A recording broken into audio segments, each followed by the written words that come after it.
বাঙালিয়ানা জবার রান্নাঘরে আজ নিয়ে চলে এলাম শুটকি মাছের রেসিপি।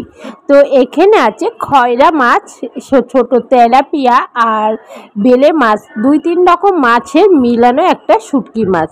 এখানে শুটকি মাছটা খয়রা মাছেরই বেশি আছে। তো এখানে একটা বাটিতে জল নিয়ে নিয়েছি, জলের মধ্যে আমি মাছগুলিকে ভালোভাবে তুলে নেব। নিয়ে একটু সেদ্ধ করে খুব ভালোভাবে কিন্তু 6-7 জলে ধুয়ে নিতে হবে।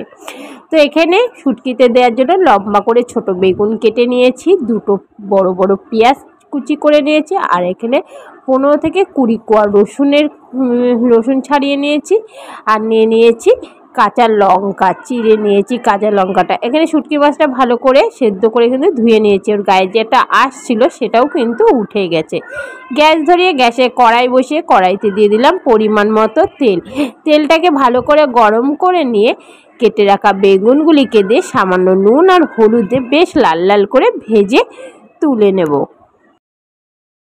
সেই তেলেই দিয়ে দিচ্ছি 4 থেকে 5 কোয়া রসুন থেতো করে নিয়েছি। সেই থেতো করা রসুন আর শুটকি মাছগুলিকে দিয়ে হালকা একটু তেলে ভেজে নেব।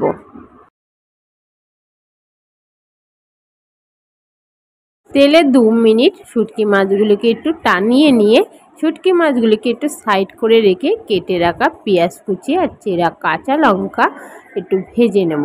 যতক্ষণ না পেঁয়াজটা একটু মজে আসে ততক্ষণ ভেজে নেব।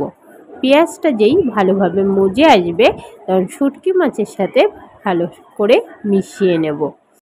দিয়ে দিচ্ছি বাদবাকি থেতো করা রসুনটাকে দিয়ে ভালোভাবে মাছের সাথে ও পেঁয়াজের সাথে ভেজে নিয়ে স্বাদ মতো নুন, সামান্য হলুদ গুঁড়ো আর 1.5 চামচ মতো লঙ্কার গুঁড়ো দিয়েছি।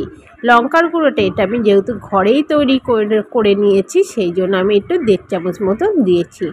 দিয়ে ভালো করে মশলার সঙ্গে কষিয়ে নিয়ে ভেজে রাখা বেগুনটাকে দিয়ে আরও 2 মিনিট কষিয়ে নেব।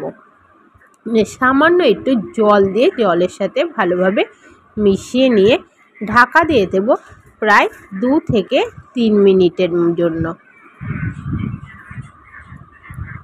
তো 2 থেকে 3 মিনিট পর একটু ধনেপাতা কুচি ছিটিয়ে দিয়ে ভালোভাবে মিশিয়ে আঁচটাকে বাড়িয়ে দিয়ে আর একটু টানিয়ে নেব। পুরো রেডি হয়ে গেল আজকের খয়রা মাছের শুটকির রেসিপি। যারা শুটকি মাছ খেতে খুবই ভালোবাসে তারা কিন্তু শুটকি মাছের কথা শুনলেই তাদের জিভে জল চলে আসে, জ্বরের মুখও ছেড়ে যায়। এত সুন্দর এই রেসিপিটা। ভালো লাগলে রেসিপিটা অবশ্যই কিন্তু কমেন্ট করবে। আর যেসব বন্ধুরা এখনও আমার চ্যানেলে সাবস্ক্রাইব করেনি তারা চ্যানেলটিকে সাবস্ক্রাইব করে পাশে থাকা বেল আইকনটি ক্লিক করে দিও। আজকে এখানেই শেষ করছি। ধন্যবাদ।